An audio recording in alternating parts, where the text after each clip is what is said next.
राज्य की मूल निवासी महिला अभ्यर्थी को ही 35% क्षैतिज आरक्षण अनुमान्य होगा।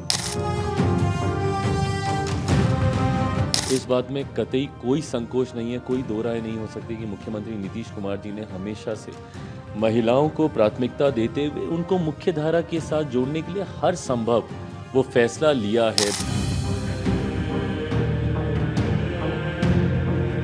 एनडीए की सरकार नहीं बनने वाली है, तो इस तरीके के घोषणाएं वो करेंगे।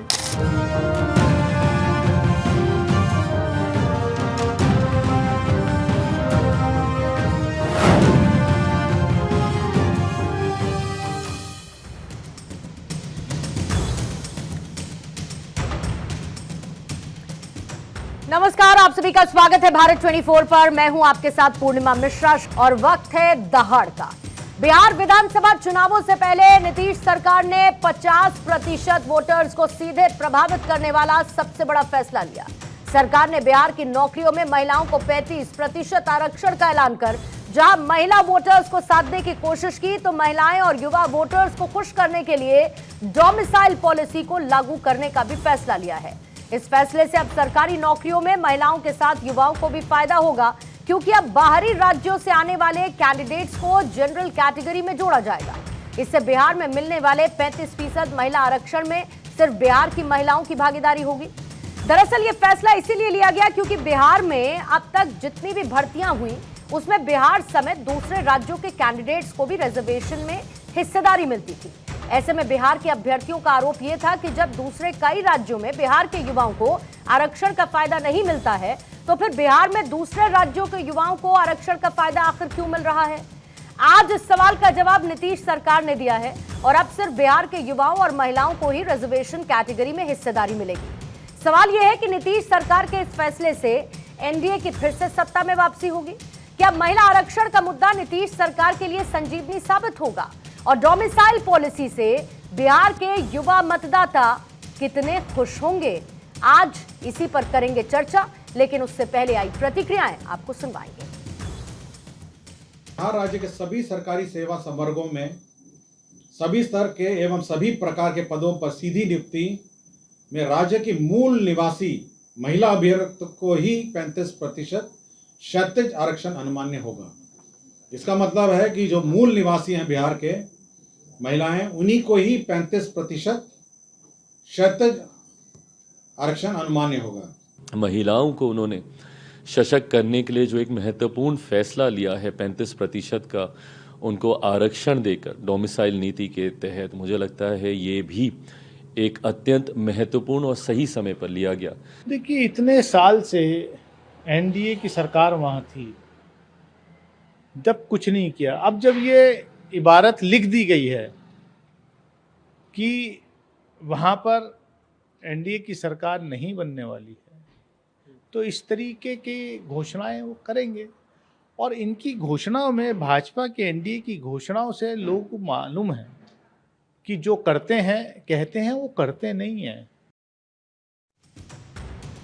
आइए सवालों का जिक्र करती हूं। आज की चर्चा शुरू करने से पहले पहला सवाल यही रहेगा, चुनावी मास्टर स्ट्रोक रिजर्वेशन सत्ता का स्कोप। बिहार में बाहर महिला वोटर करेंगी बेड़ा पार। महिला आरक्षण विजय का समीकरण। महिलाओं की भागीदारी रिजर्व, सत्ता में वापसी तय। 50% वोटर्स खुश, नीतीश ने समीकरण किया फिट। हमारे साथ मौजूद हैं इस वक्त सुहेली मेहता, प्रवक्ता हैं बीजेपी के। ज्योति कुमार सिंह, कांग्रेस के प्रवक्ता, हमारे साथ चर्चा में इस वक्त मौजूद हैं। कुंवर अजय सिंह साहब, जेडीयू के प्रवक्ता, अब से थोड़ी देर बाद हमारे साथ जुड़ेंगे। अंबर जैदी, सामाजिक कार्यकर्ता हैं, हमारे साथ अब से थोड़ी देर बाद मौजूद रहेंगी। मनमोहन गामा साहब हैं, नेता एआईएमआईएम के, स्टूडियो में हमारे साथ मौजूद हैं। और आरजेडी के प्रवक्ता बादशाह आलम हमारे साथ चर्चा में जुड़े हुए हैं। शुरुआत करना चाहूंगी ज्योति कुमार सिंह साहब आप ही के साथ, क्योंकि अभी अभी मैंने कांग्रेस की बाइट सुनी और उन्होंने कहा कि पता है चुनाव हारने वाले हैं बिहार का और इसीलिए इस तरीके की घोषणाएं करेंगे ही। लेकिन मान लीजिए कि चुनाव से पहले एक बड़ा मास्टर स्ट्रोक नीतीश सरकार और एनडीए की तरफ से चल दिया गया है, जो सीधे सीधे 50% वोट बैंक को केटर करेगा। क्या कांग्रेस को यह डर है कि यह वोट बैंक उनसे छिन सकता है रिजर्वेशन के सरकार के इस ऐलान के बाद? कांग्रेस को डर नहीं है जी, ये डर एनडीए को है। भारतीय जनता पार्टी को है और उनके जो अलायंस पार्टनर उनको है।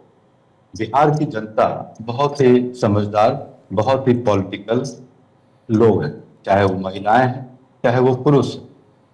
ये जब इलेक्शन का माहौल है, इस माहौल में जब आप इस तरह की घोषणाएं करते हैं और बाकी सालों आप केवल महिलाओं को पीड़ित करते हैं, उनको सुरक्षित नहीं रखते हैं, उनके साथ कितने तरह के दुर्भावना उनके साथ नजरों से भी और मुंह से भी और एक्शन में भी लोग करते हैं, तो वो लोग समझें, वो लोग देखेंगे कि हम तो मुजफ्फरपुर के बच्चे थे, हमें तो सुरक्षा मिला नहीं, हमारे साथ क्या हुआ। हम तो देखेंगे, वो लोग देखेंगे कि मुजफ्फरपुर में एक बच्ची के साथ बलात्कार होता है, उनको सरकार कुछ बचा नहीं पाती है।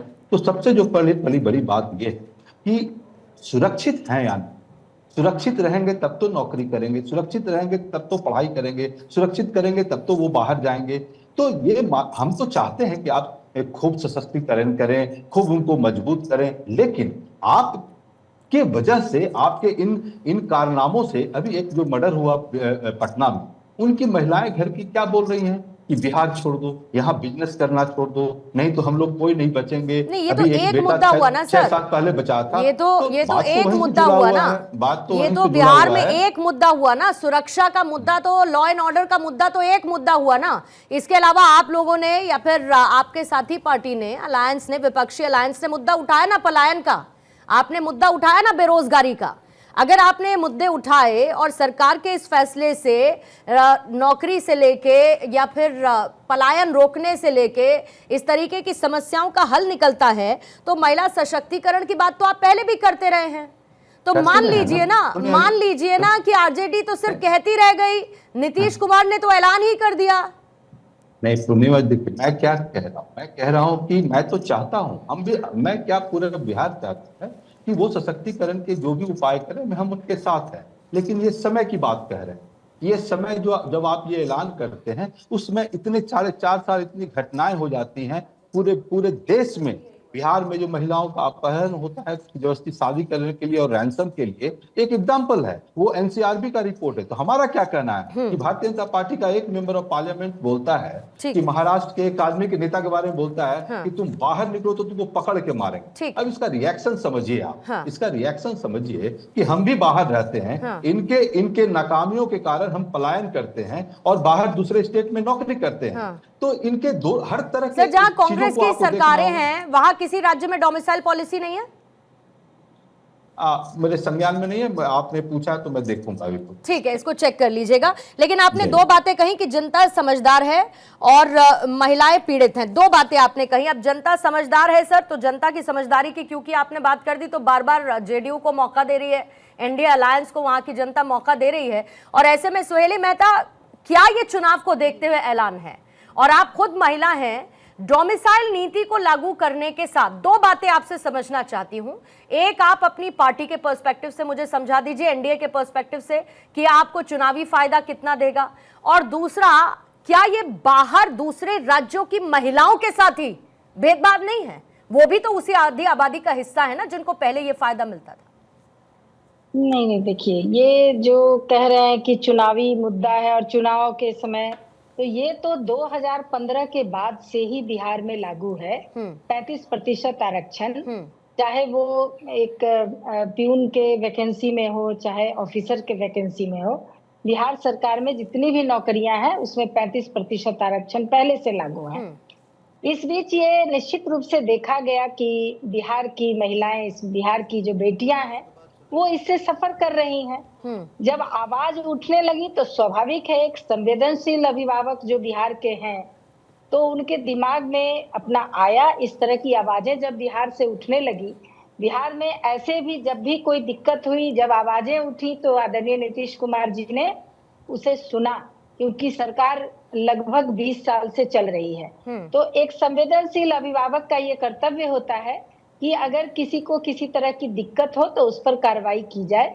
और इसी के तहत जो पहले से आरक्षण था, क्षैतिज आरक्षण, उसको डोमिसाइल नीति के तहत सिर्फ बिहार की बेटियों के लिए ये आरक्षण किया गया। और ऐसे भी किसी भी तरह के आरक्षण जो है वो किसी भी राज्य में वो अपने राज्य के लिए होते हैं, ये एक छूट गया था जिसको कि आदरणीय नीतीश कुमार जी ने सुधार कर लिया बेटियों की आवाज के सब बाद। जगह डोमिसाइल नीति नहीं है मैम, सब जगह डोमिसाइल नीति नहीं है रिजर्वेशन में, सारे राज्यों में नहीं है।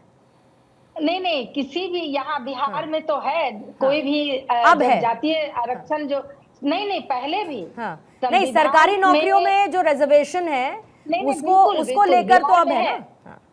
नहीं, बिहार राज्य में जो भी आरक्षण लागू है किसी भी स्कूल में एडमिशन में, चाहे बिहार सरकार में जितने भी सर्विस है, उसमें अगर बाहर के राज्य के जो भी अप्लाई करते हैं तो उस जातीय आरक्षण में उनको आरक्षण नहीं मिलता है, किसी भी तरह के आरक्षण में। तो इसलिए ये भी बिहार के लिए ही सिर्फ 35% आरक्षण का था, जिसमें एक ये छोटी सी त्रुटि थी कि इस आरक्षण के तहत दूसरे स्टेट की भी बेटियां इसमें भाग लेती थी, लेकिन यहाँ की बेटियों के आवाज के बाद आदरणीय नीतीश कुमार जी ने इससे सुधार कर और बिहार के बेटियों के लिए ही इस आरक्षण में डोमिसाइल नीति के तहत लागू किया। ठीक है, बस यही है। ठीक है मैम। कुंवर अजय सिंह आपके पास आते हुए, क्योंकि जेडीयू की तरफ से ये बहुत बड़ा फैसला, नीतीश सरकार की तरफ से बहुत बड़ा ऐलान किया गया है, लेकिन इसे चुनाव आयोग चुनाव की प्रक्रिया के तहत या चुनाव जीतने के लिहाज से देखा जा रहा है, तो सीधे पूछ लेती हूँ, चुनावी लॉलीपॉप है ये या क्या इसकी संरचना रहेगी? जैसे कि आपने युवा आयोग के गठन की बात की, बजट वगैरह सर कितना रहेगा इसका, मतलब किस तरीके से काम करेगा ताकि आप एक पलायन को रोक सके, नौकरी मिल सके, लोगों को अपने ही राज्य में रहें, फिर महिला आरक्षण भी है वो सीधे सीधे आधी आबादी को केटर करेगा?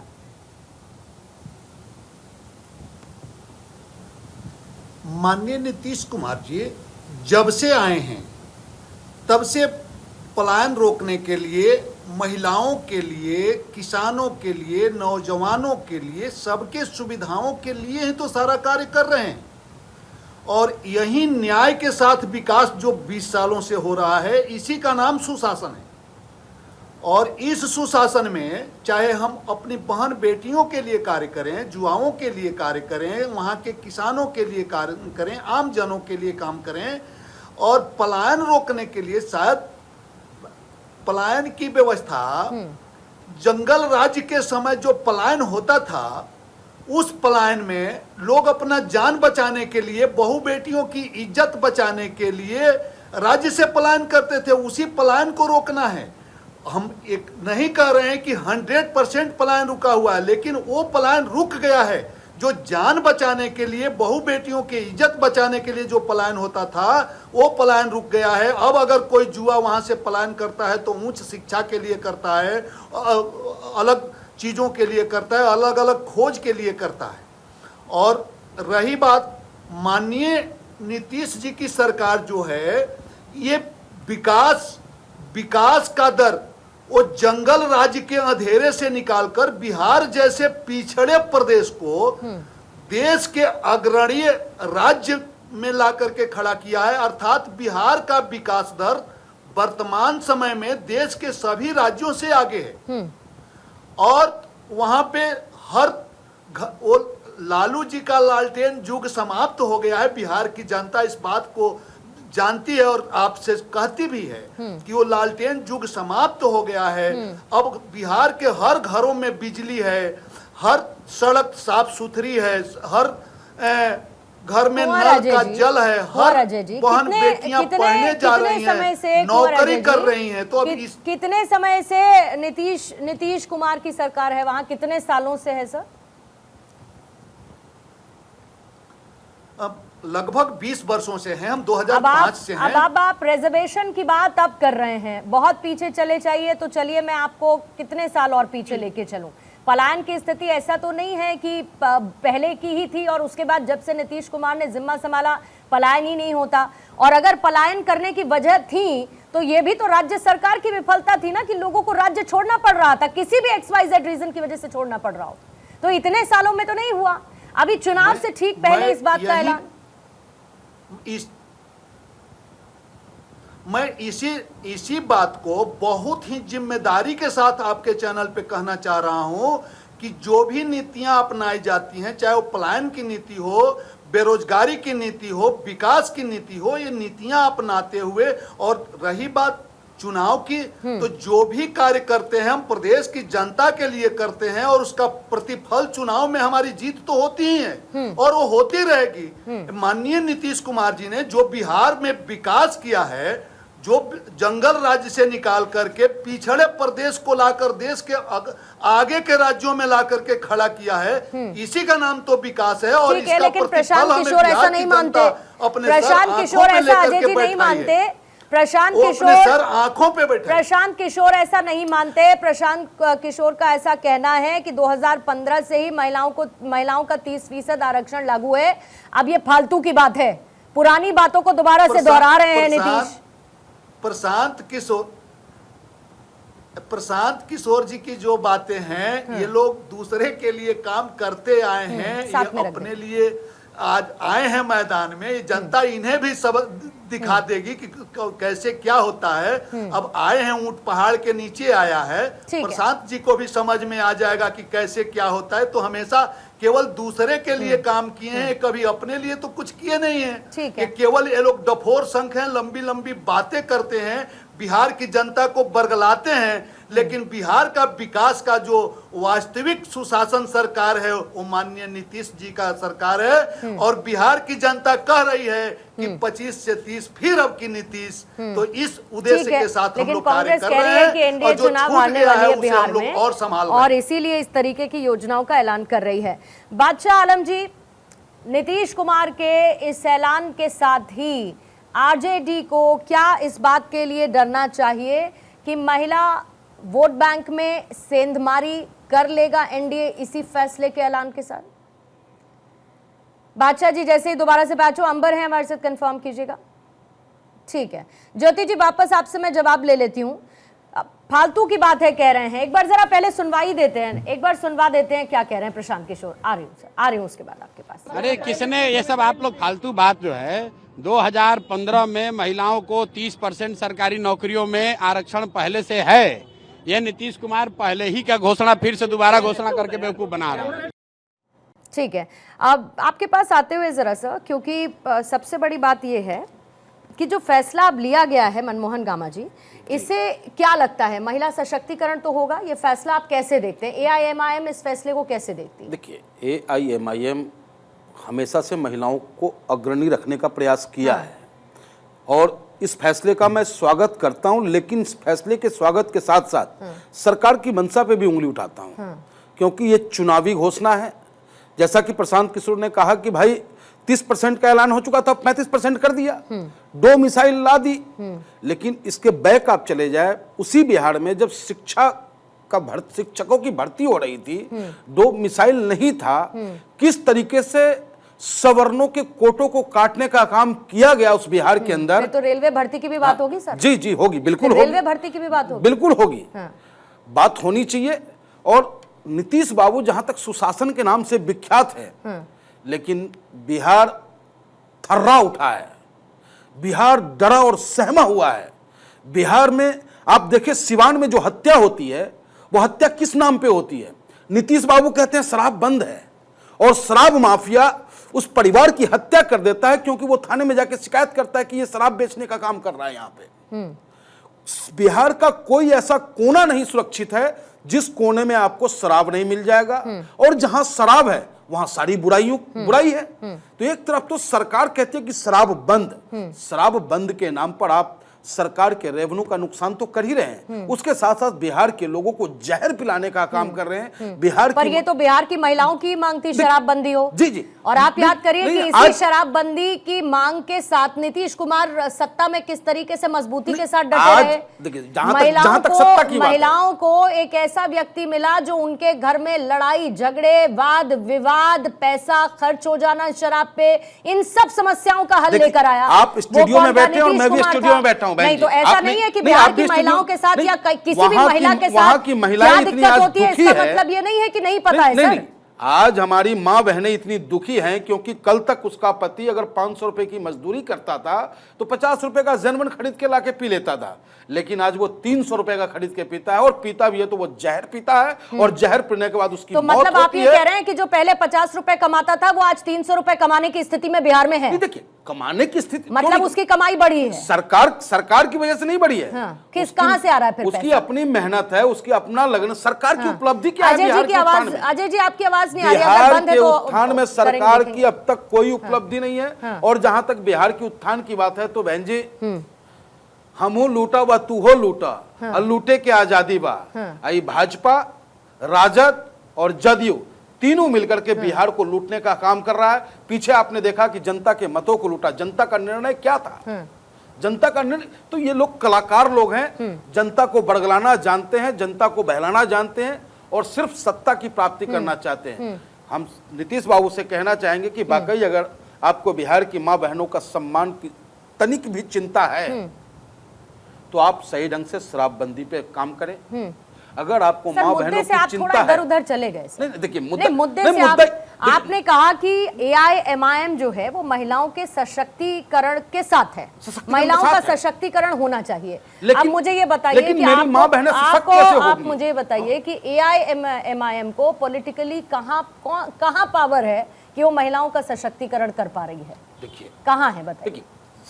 जरूरत ये नहीं कि हम सरकार में आ जाए, जरूरत ये नहीं कि हम कितने ताकतवर हैं, लेकिन हमारी सोच क्या है? आप कहने के लिहाज से आप कह रहे हैं ना, हमारी सोच क्या है? कहने के लिहाज से कह रहे हैं, एक करने के लिहाज से कर रहा है। अगर बिहार की जनता 2025 में ऑल इंडिया में जैसे इत्तेहाद मुस्लिम को ताकत देता है तो निश्चित रूप से बिहार की मां बहनों के सम्मान की लड़ाई मजबूती से लड़ेगा। बिहार में हो रहे अत्याचार, हो रहे जुल्म, हो रहे अपराध के खिलाफ अभी भी निरंतर सड़कों पे और आगे भी देंगे। फिर उसके बाद ज्योति जी और सोहेली जी मैं आपके पास भी आती हूँ और कोशिश करेंगे बादशाह आलम जी को जोड़ने की। आरजेडी का पक्ष सुनना जरूरी है, बोलेंगे जरा अजय जी। देखिए, ये इंडिया गठबंधन में जाने के लिए परेशान है, लेकिन नमक से नमक नहीं खाया जाता है, दो नमक मिल नहीं सकते। जब भी नमक मिलेगा दाल और चावल में मिलेगा। तो आप बड़ी स्वाद ले रहे हैं ना, माननीय लालू जी का भी स्वाद ले रहे हैं और मोदी जी का भी स्वाद ले रहे हैं। मोदी जी के साथ मिट जाएंगे लेकिन मिलेंगे नहीं। नहीं, अगर बोल रहे हैं तो सुनने की क्षमता रखिए, सुनने की क्षमता जी जी सुनाइए। आप एक प्रतिष्ठित चैनल पे हैं और सुनने की क्षमता रखिए। जी जी सुनेंगे। चैनल का प्रतिष्ठा प्रदान कीजिए।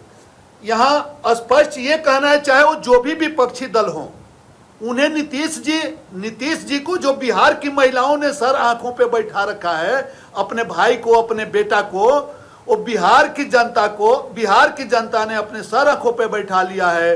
और बिहार की महिलाओं की बात को समझते हुए उनकी मांगों को जो माननीय नीतीश जी ने पूरा कर दिया, इसके लिए इन लोगों के सर में दर्द होने लगा। और दर्द हो भी क्यों नहीं, इन लोगों को बिहार की जनता या बिहार की महिलाओं की चिंता थोड़ी है, इन्हें केवल अपने परिवार की चिंता है। इन लोगों को केवल अपने परिवारवादी लोग, ये प्राइवेट लिमिटेड परिवारवादी कंपनियां चलाते हैं और उसी के विकास की बात करते हैं। बिहार की जनता की किसी को चिंता नहीं है।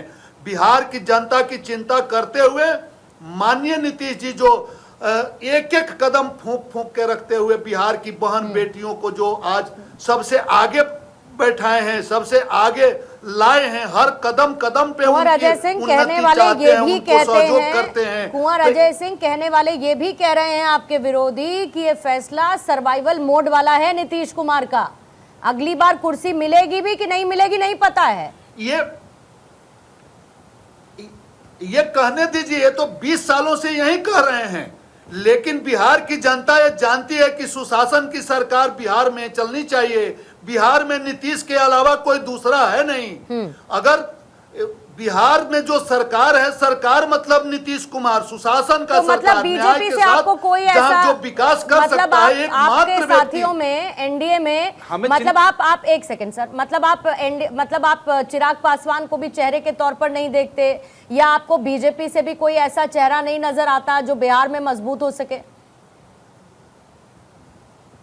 अजय जी, बिहार में एनडीए मतलब नीतीश कुमार। बिहार में एनडीए ने घोषणा कर दिया, हमारे तो ये कहिए ना कि इस ऐलान के साथ जेडीयू ने अपना पावर शो रखा है बीजेपी को ये बताते हुए कि बिहार में एनडीए मतलब नीतीश कुमार और कोई नहीं, ये सिंगल हैंडेडली नीतीश कुमार का पावर शो है।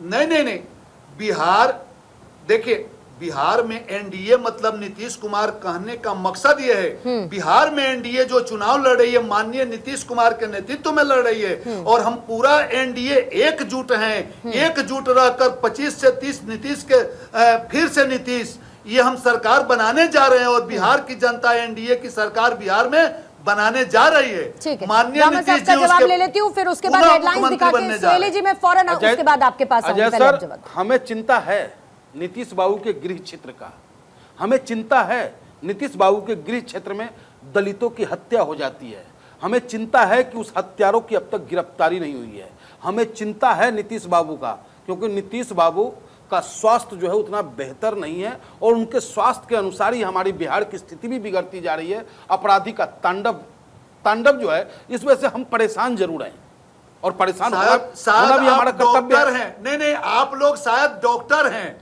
ना माननीय लालू प्रसाद जी डॉक्टर हैं या तेजस्वी जी डॉक्टर हैं? अब देखिए ये जवाब तो लालू जी देंगे, किस डॉक्टर ये जवाब तो लालू जी देंगे और लालू जी को जितना बेहतर नीतीश बाबू जानते हैं। ठीक है, मैं मुद्दे पर दरअसल रहना चाहती हूँ, जनता मानने को तैयार नहीं है। ठीक है, मैं मुद्दे पर स्ट्रिक्टली रहना चाहती हूँ, क्योंकि ये फैसला क्या रोजगार जैसी समस्या या पलायन जैसी समस्या को खत्म करेगा, विपक्ष इसे किस तरीके से समझता है, मैं इस मुद्दे पर दरअसल रहना चाहती हूँ गामा साहब, मैं इस पे स्टिक रहना चाहती हूँ। फिर इधर उधर तो फिर बिहार में बहुत सारे इश्यूज हैं, उन पर चर्चा की जा सकती है। आइए वापस चर्चा की तरफ लौटते हैं। सुहेली मेहता जी, आपके पास आना चाहूंगी। 2020 से लेके उसके बाद बहुत सारी महिलाओं सेंट्रिक आप लोगों की तरफ से ऐलान किए गए, लोकसभा चुनावों में भी हमने देखा, महाराष्ट्र के चुनावों में भी हमने देखा, लाडली बहना योजना से लेके मध्य प्रदेश, ऐसे बहुत सारे ऐलान आप लोगों ने किए हैं।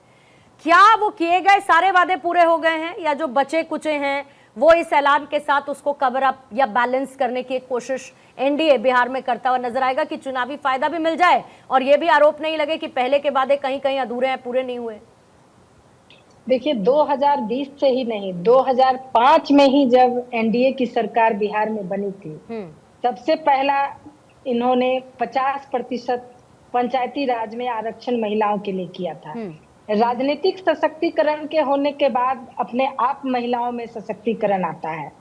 दूसरी बात, साइकिल योजना लाकर जो एक क्रांति आई समाज में, हमारी एनडीए की सरकार नहीं। और ये कोई पहली बात तो सही बात है कि कोई भी व्यक्ति बोलता है कि हम आएंगे सरकार में तो ये चीज करेंगे, घोषणा तो हर राजनीतिक पार्टी करती है, लेकिन हमारा एनडीए सरकार जो भी घोषणा की पहले चुनाव में ही, उसके बाद उन्होंने सारे वादों को पूरा किया।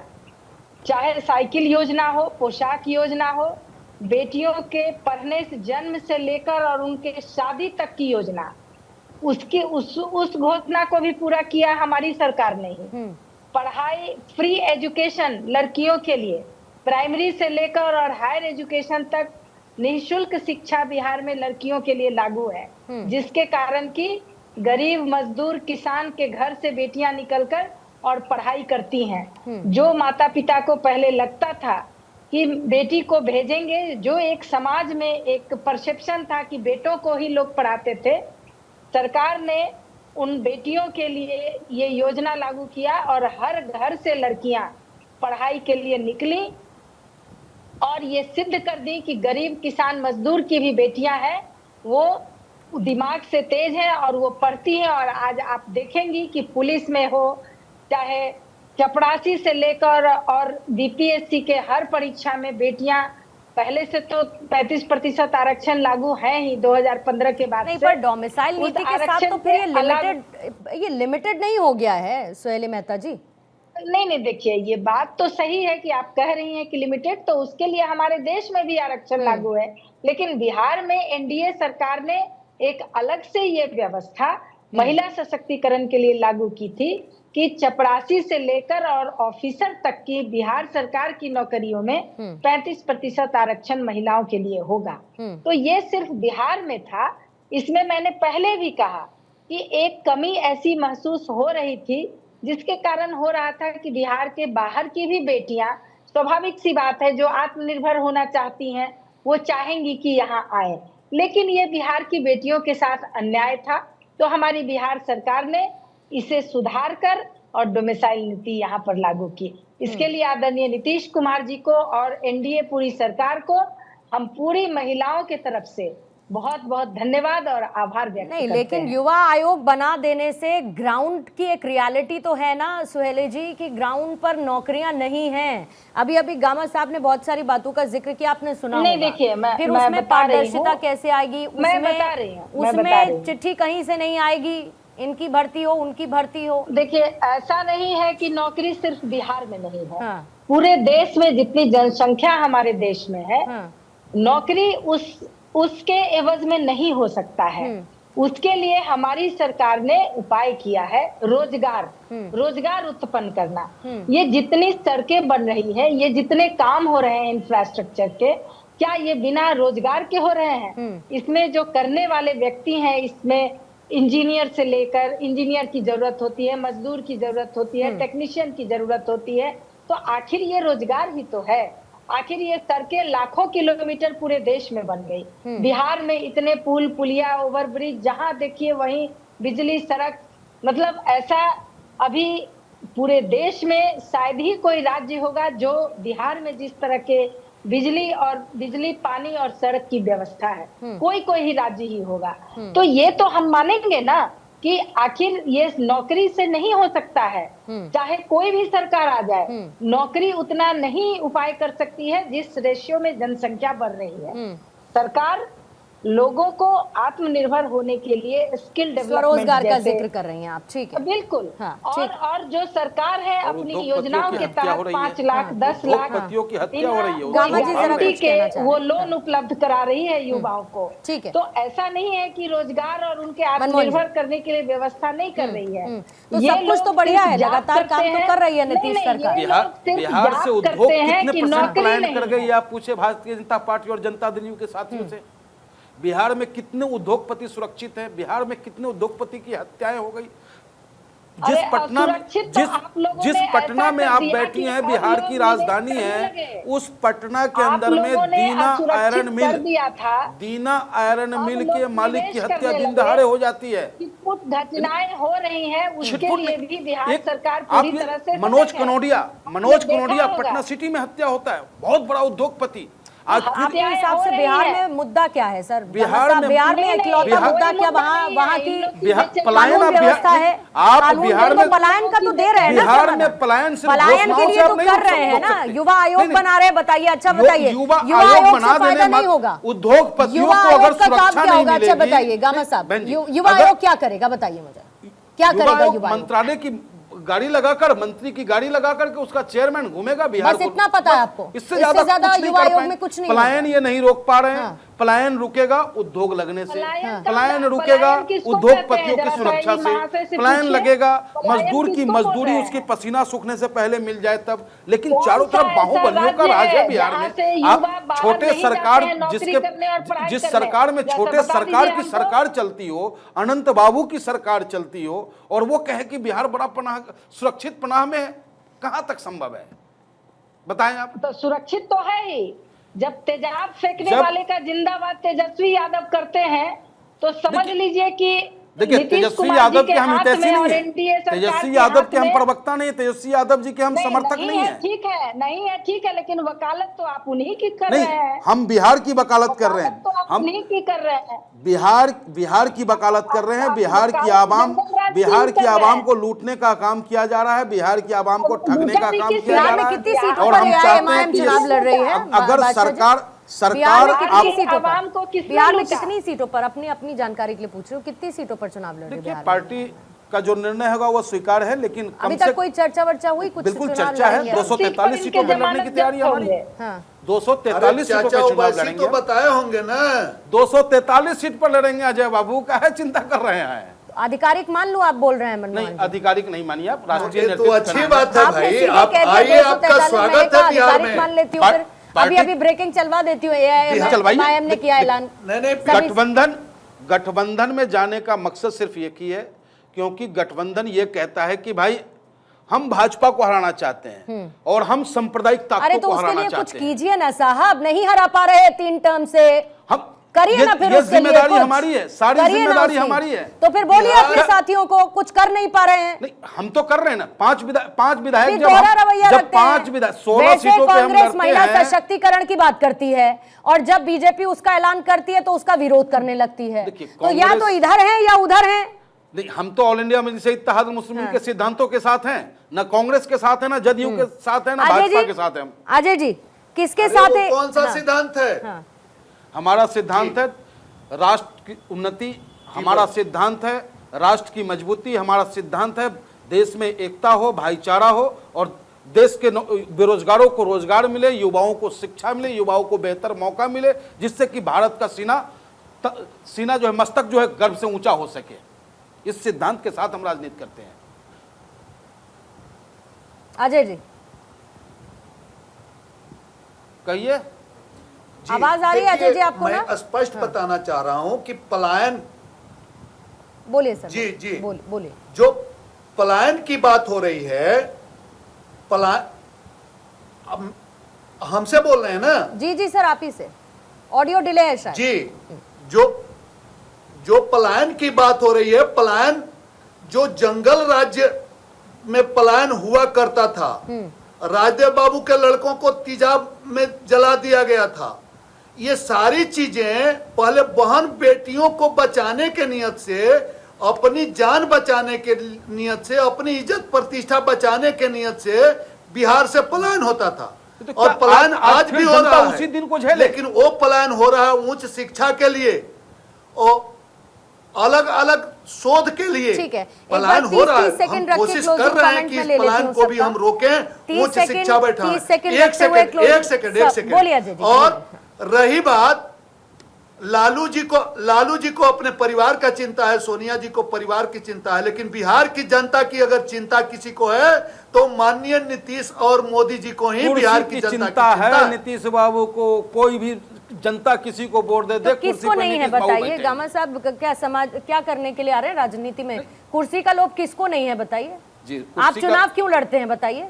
जनता की जीतने के सेवा- लिए लड़ते हैं जनता ना? की सेवा करने जीतने के के लिए। लिए लड़ते हैं ना? चुनाव हम लड़े, जीतेंगे, हम उसके हारने बाद के लिए सेवा नहीं, करेंगे हम ना? नीच हैं। तो फिर एकदम हाई मॉरल ग्राउंड मत लीजिए ना कि हम सड़क पर हम रहकर जनता की सेवा राजनीतिक करते हैं। नहीं, हैं। आप चुनाव इसीलिए लड़ते नहीं, हैं कि अगर आप जीत जाए तो जनता कुर्सी वोट आपको भी दे दे, मिल जाए। हम राजनीतिज्ञ हैं, आरजेडी तो हम को, राजनीति जनता नहीं वोट दे करेंगे दे, तो क्या जदयू को। करेंगे? जनता नहीं, वोट नहीं, दे भाजपा को। भाई कुर्सियां साहब, पर तो नीतीश बाबू गामा ना जी से मैं बैठेंगे। कहना चाह रहा सेटिंग हूँ पक्का है कि हम राजनीतिज्ञ जनता बैठा हैं, रही है ना सर, इसीलिए राजनीति बैठ रहे नहीं हैं। करेंगे। जनता जिता रही है ना, तो जनता जनता वोट को नहीं बेवकूफ देता कह है। रहे हैं आप। हम- जनता को हम बेवकूफ कह रहे हैं गामा राजनीतिज्ञ जी। हैं, जनता को राजनीति के बाद बेवकूफ बनाया जा रहा है। जीतने नहीं, की जनता बात वोट करें। जनता बेवकूफ हुई इसका मतलब। बिहार बन में जा रही है मतलब बिहार जनता में बेवकूफ हुई। जनता 5 विधायक मतलब देता है जनता का अपना AIMIM कुछ को, नहीं है, और जनता को राष्ट्रीय बेवकूफ जनता दल जनता उसे को खरीद लेता है। बेवकूफ नहीं, अगर राष्ट्रीय बेवकूफ जनता दल बनाया उसे जा रहा है खरीद तो लेता जनता बेवकूफ तो क्या बन रही है, जनता को जनता नहीं ठगा बेवकूफ गया? है इसका मतलब। जनता को नहीं ठगा गया, कैसी जनता बातें को नहीं करते ठगा हैं गया। सर? यही जनता आपके जनता विपक्ष विधायक को को जिता अच्छी दे लोग जनता तो को सब बहुत बेवकूफ बढ़िया कैसे है। कह सकते हैं? और वो ठीक है विधायक बन सुहेली जाता है, जी, आरजेडी सुहेली जी के एक जनता क्लोजिंग को कमेंट वोट मैम देती है, आपसे ऐसे लेके तो सरकार भाजपा चर्चा को की। समाप्त करूंगी। सुहेली जी 30 सेकंड एक क्लोजिंग कमेंट मैम आपका। जी, बिल्कुल हमारी सरकार 2005 से ही समाज के हर वर्ग के विकास के लिए संकल्पित है और जिसको हमेशा से सिद्ध करती रही है हमारी सरकार, आगे भी करेगी। आज जो फिर से वादा कर रहे हैं उस वादे को भी आगे निश्चित रूप से पूरा करेंगे। ठीक है, बहुत बहुत शुक्रिया आप सभी का। कुछ मेहमान जुड़ नहीं पाए आज चर्चा में, बाकी आप सब जुड़े। मनमोहन गामा जी आपका भी शुक्रिया, अजय जी आपका भी शुक्रिया, सुहेली जी आपका भी धन्यवाद। थोड़ी देर के लिए ज्योति जी भी हमारे साथ जुड़े थे। दहाड़ की चर्चा में आज के लिए फिलहाल इतना ही, वक्त एक छोटे से ब्रेक का है।